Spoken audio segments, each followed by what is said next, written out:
Buenas tardes a todas y todos. Muchas gracias por la presentación. Muchas gracias a la UNLA, que bueno, tuve la suerte de trabajar allí en el Seminario de Pensamiento Nacional. Guardo un gran recuerdo entre las trabajadoras y los trabajadores de la universidad. Bueno, me acuerdo de muchos, espero que algunos se acuerden de mí también. En la medida que, bueno, mi participación tenía que ver con la capacitación no docente. Bueno, soy un enamorado de la URLA, de su belleza y de su proyecto institucional, de su proyecto educativo. Eh, para mí, ir desde la Universidad Nacional de La Plata a una universidad como la UNLA, bueno, fue una revolución, ¿sí? Eh, y, y también, bueno, quiero agradecer muy especialmente a las organizadoras, a los organizadores de este encuentro, al Centro Ugarte. Bueno, y también estoy agradecido a Paula y a Beatriz por su intervención, porque la verdad que realmente aprendí mucho, muy interesante.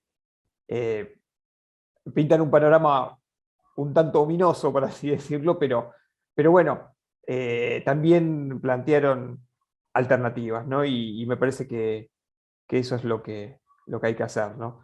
En el diagnóstico, bueno, hay que ser lo más preciso que se pueda, manejar correctamente la información.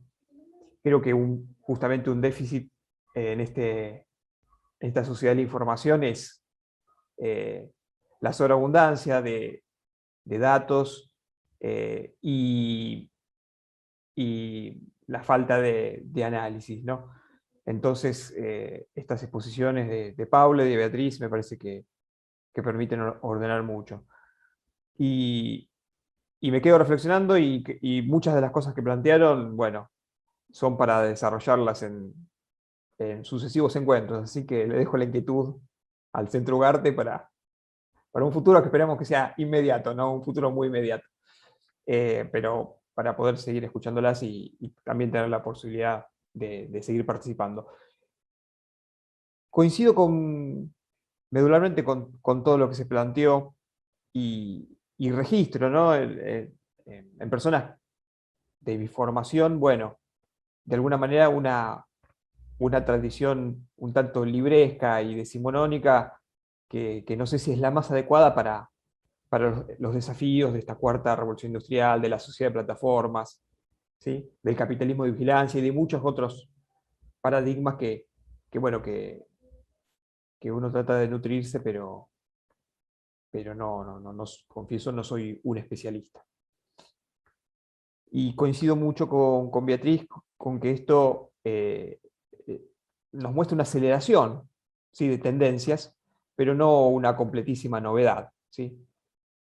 Bueno, ahí entra el terreno de los historiadores, ¿no? Mirar un poco hacia atrás, ¿sí? Pero no con el afán de quedarnos en el pasado, sino de explicarnos el presente y de pensar alternativas, pensar escenarios que, que tienen que servir, como decía Paula, a una praxis colectiva, ¿sí?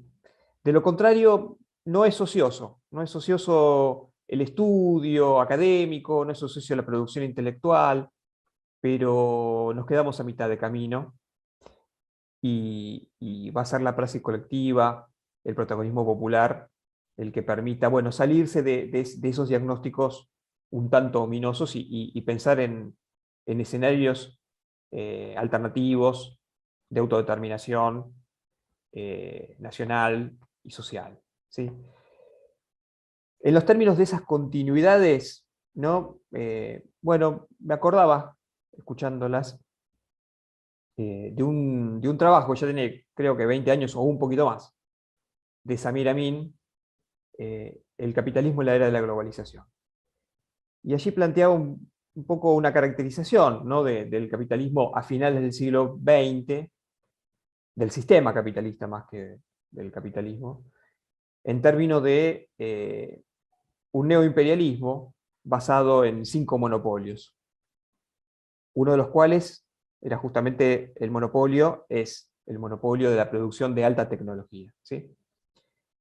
Es decir, que ya no funciona el mundo, evidentemente, en una oposición binaria entre países industriales y países que son agropecuarios o mineros, sino que la realidad de la producción material y simbólica es un tanto más compleja y, y hay muchas herramientas disfrazadas de libre mercado que profundizan estas asimetrías globales, ¿sí? Y devalúan incluso el desarrollo que en las décadas pasadas países de América Latina, de Asia y de África comenzaron a construir, sobre todo a través de procesos de descolonización, a través de revoluciones populares, en el ascenso de movimientos populares y sociales, y haciendo de la industrialización prácticamente una bandera de liberación, o al menos un camino para alcanzar a Occidente, ¿sí? Y lo cierto que hoy, en este escenario, controlado por estas grandes corporaciones, bueno, eh, las propias dotaciones industriales de países como Argentina, como México, como Colombia, como Brasil, como Chile, bueno, pueden quedar devaluadas, ¿no? Y ser subsidiarias, ¿no? Frente a estos centros. Y completaba la lista de monopolios Samir Amin con el monopolio del armamento de destrucción masiva.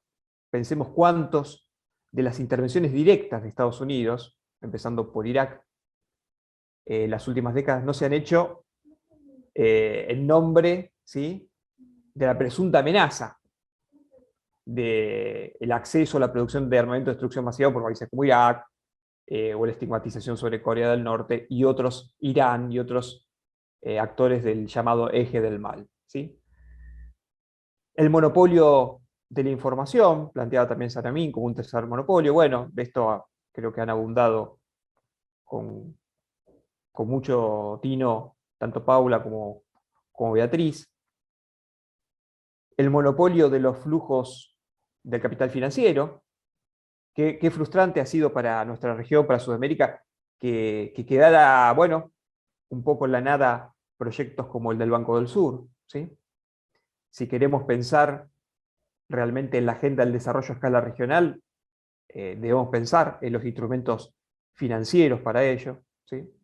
En cómo anclar y motorizar el ahorro nacional, ¿sí? Caso contrario, seguirá siendo presa de actores transnacionales que, bueno, ya sabemos, como nos ha planteado Paula, cómo se integran entre sí, ¿no? Estas grandes plataformas, por ejemplo, con los fondos buitre, y, y ahí estamos en ese escenario de una oligarquía técnica y financiera, tecnológica y financiera, que es una gran amenaza para las democracias contemporáneas, y no solo para los países del sur. También los países del norte, sus pueblos, sus sindicatos, sus trabajadores, sus intelectuales, eh, sus movimientos sociales, ven, digamos, constreñidas sus posibilidades por estas plataformas. El monopolio en el acceso a los recursos estratégicos. Bueno, Beatriz mencionaba el litio, ¿sí? Y bueno, es una de las grandes batallas que se viene, y vale decir batalla porque, aunque desde los movimientos populares, desde los gobiernos progresistas, reformistas o revolucionarios, no concebimos la política como una guerra, sin embargo, desde las potencias imperialistas sí conciben su despliegue internacional como una guerra, ¿sí? Y no es una guerra convencional, pero tiene víctimas, y la mayoría de esas víctimas se dan en nuestros pueblos, ¿no? En el Atlántico Sur, ¿no? Es decir, hoy es una cuestión fundamental cómo se anticipan las gran potencias, Gran Bretaña muy particularmente, que tiene ocupado gran parte de nuestro territorio, ¿sí? Cómo se anticipan y se proyectan hacia el Atlántico Sur y hacia el continente antártico, ¿no? Para monopolizar, ¿sí? Los recursos que allí están. Es decir, que nos encontramos en un escenario que está, desde el vamos, atravesado por grandes asimetrías, y esas grandes asimetrías, desde luego, desmienten lo que, bueno, en su momento dio en llamarse el paradigma de la globalización, como el de un mundo interdependiente en el cual progresivamente las asimetrías se reducían, ¿sí? Y nos plantea este escenario de un neoimperialismo, ya tal vez no basado entonces solamente en el viejo esquema industrial, sino en los monopolios que el norte trata celosamente de preservar para sí. Claro, también es posible imaginar un escenario menos ominoso, a veces se lo plantea, bueno, el de un orden multipolar, y se presta atención a qué rol puedan jugar, ¿no?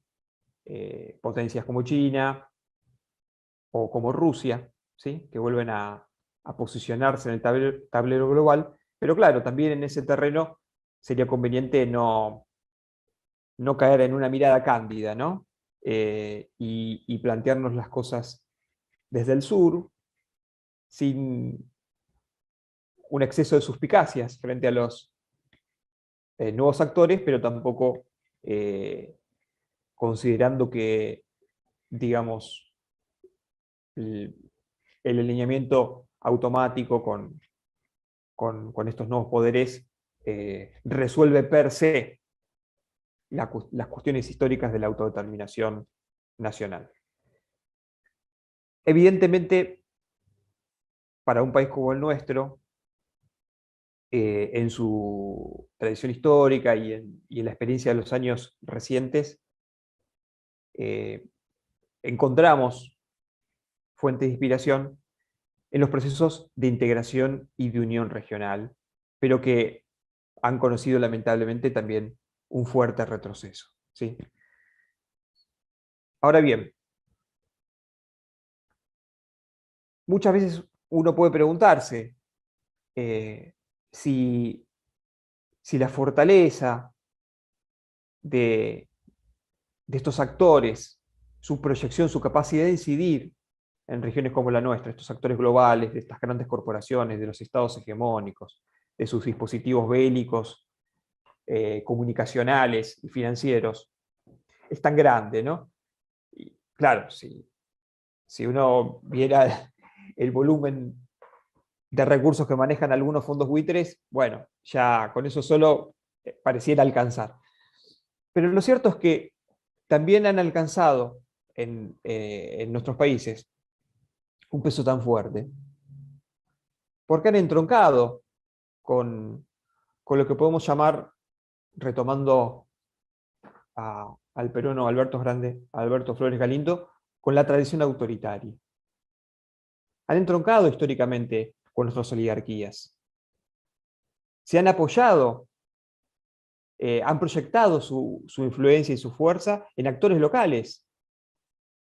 No siempre en el pasado lo que hemos llamado como intervenciones imperialistas o colonialistas han asumido la forma de una intervención directa, del famoso desembarco de los Marines, por así decirlo, sino que han actuado con fuerzas locales, es decir, con segmentos transnacionalizados de las burguesías latinoamericanas.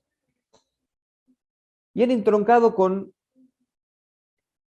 en sus modelos de negocios contemporáneos, con tradiciones locales también, con una cultura señorial, que en países como el nuestro, muy especialmente en el área metropolitana, se recubren de un lenguaje de modernidad, del libre mercado, pero que en realidad, si uno rasca un poquito, nos remite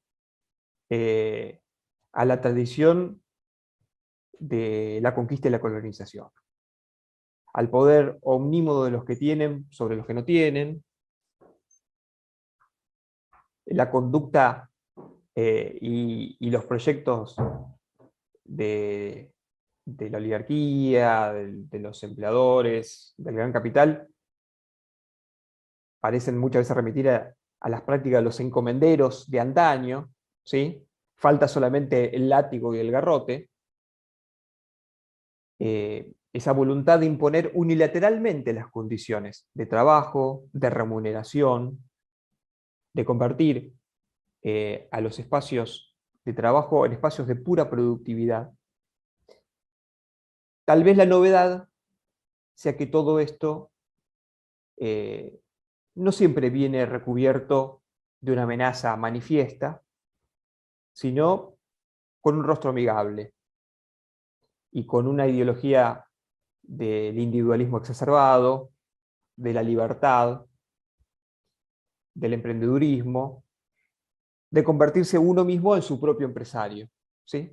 Entonces, ese lenguaje amigable, bueno, puede persuadir a muchos de, de su modernidad, pero entronca con mucha facilidad con la vieja cultura señorial.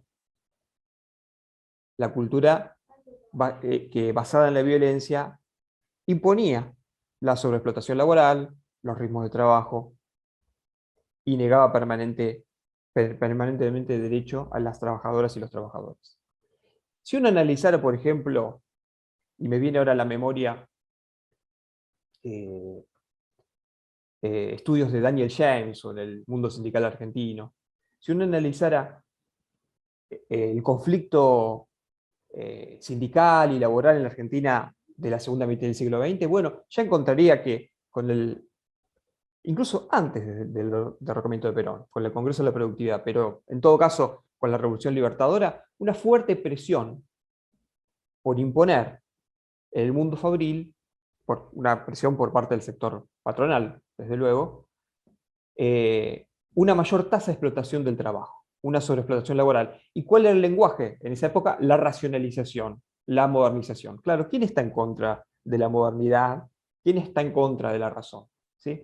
El lenguaje opresor, el lenguaje de la sobreexplotación, se recubre de modernidad, pero en sus implicancias y prácticas concretas, de lo que se trataba era de imponer unilateralmente al mundo del trabajo condiciones eh, que implicaban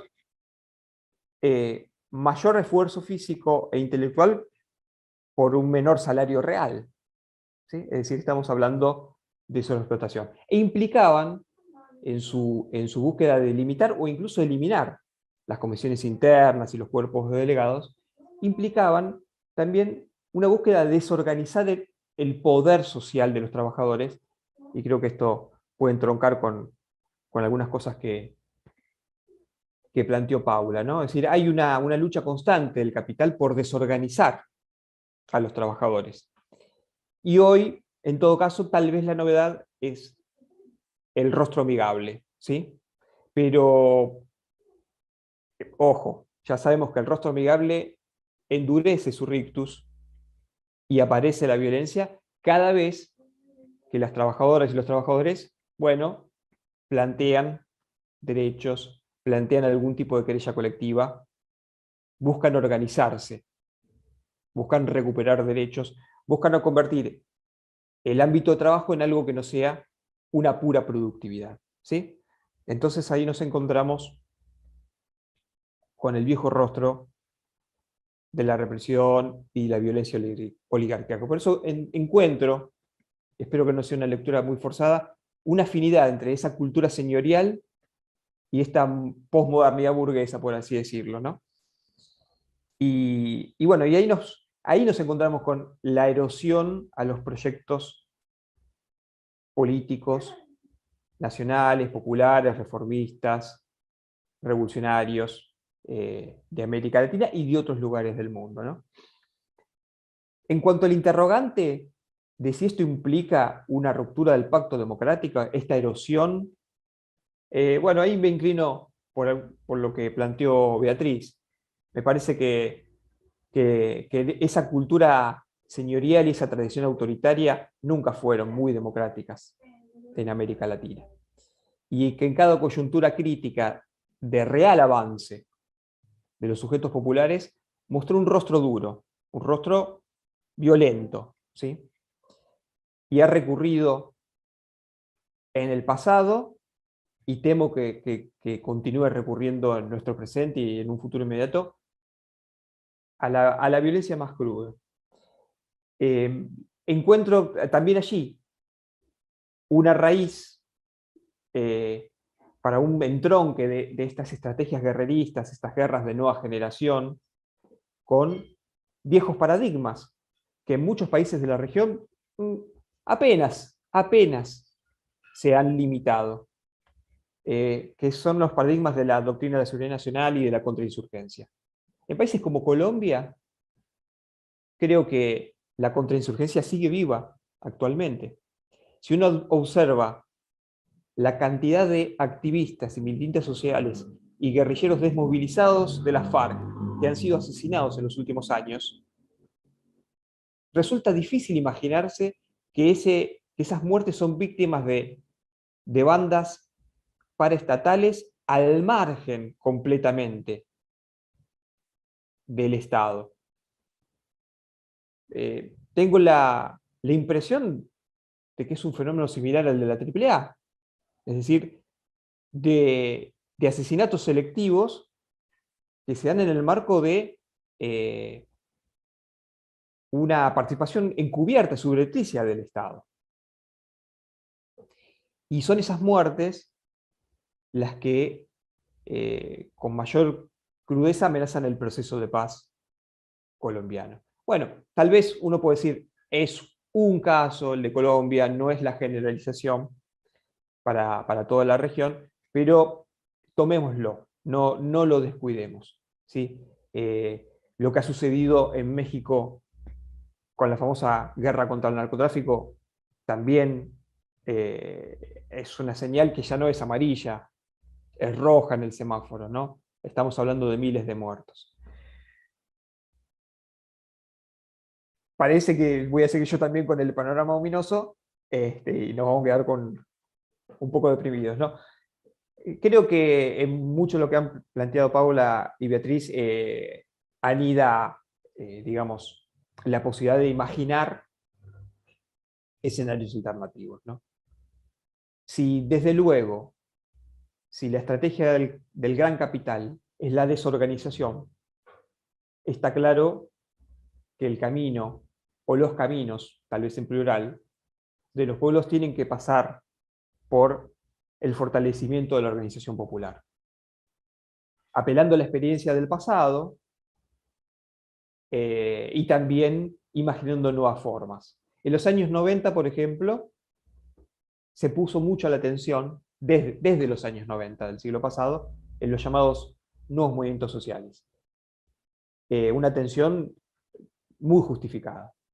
Y con el tiempo, en diversos países de América Latina, esos llamados nuevos movimientos sociales se convirtieron en protagonistas, no solamente de la movilización y de la participación popular, sino también de la política. Y han llegado a incidir en la conformación de proyectos políticos muy paradigmáticamente en Bolivia, ¿sí? Con los gobiernos del MAS, de Evo Morales y ahora del presidente Arce. Bueno, ahí tenemos un posible ejemplo, ¿sí? De construcción que va de lo social a lo político. Y que, por supuesto, no es generalizable de manera literal en todos los países de la región, pero sí puede ser una fuente de inspiración. Evidentemente, el debate por lo público, y lo público pasa no solamente por el Estado, sino por la lucha contra la mercantilización de todas las esferas de la vida individual y colectiva, es, otra de los caminos, es otro de los caminos que hay que transitar para imaginarnos un escenario menos ominoso. En este terreno hay mucho para hacer, mucho para decir. Creo que las universidades pueden ser un actor activo en este debate. Muy especialmente en el diálogo con otros saberes populares, muy especialmente en el estímulo al pensamiento crítico. Hay una lucha que acá es para abrir, ¿no?, el debate acerca del cómo, ¿no?, en el terreno de los imaginarios.